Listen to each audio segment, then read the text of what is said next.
night for campaign 2020. A live look at the stage in Cleveland now, where President Trump and former Vice President Joe Biden will go head-to-head for the first time in less than an hour from right now. Yeah, CBS 13 political analyst Gary Dietrich joins us now with a look at what we can expect. All right, Gary, we're here. First debate. How ugly will this get, you think, in terms of personal attacks? Is the president going to go after Biden's supposed cognitive decline? And will Biden go after Trump's tax controversy and other things that are personal?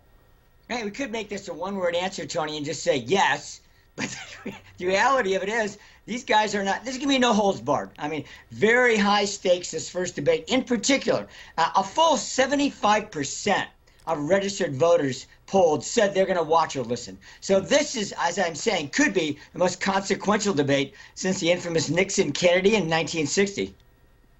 And Gary, we know only about 10% of voters are undecided at this point. So will this debate really make a difference in November? Yeah, that's a great question, Elizabeth. And there are some undecideds who about 13% when polled say this debate could help make their determination. But even more importantly, in a year like this, is what this debate will or won't do to motivate the base of each of these candidates. The so-called enthusiasm gap is what both are going to be looking to exploit. And that is, can I get my people for sure to the polls before or by November 3rd? And debates really, I think, in the modern era are as much about that as they are trying to sway individual voters. I'm sure, Gary, one topic will be the integrity of the election process, the mail-in ballot process.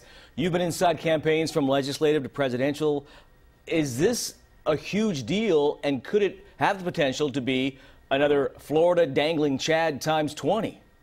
Well, I'll tell you one thing that people need to understand that's going to make this exceedingly difficult is that we don't really hold a national election. We hold 50 individual state elections. And that includes, by the way, how mail-in or absentee ballots are handled, when they're going to be counted. That's what's going to make 2020, guys, so exceedingly difficult. We already have some states saying they're going to accept and count ballots up to 6 days after Election Day. Others are going to have much more stringent guidelines. So that's going to be confusing for people. We will help and do our best to help people sort it out. But in a short, Tony, that whole process is going to be very heavily scrutinized.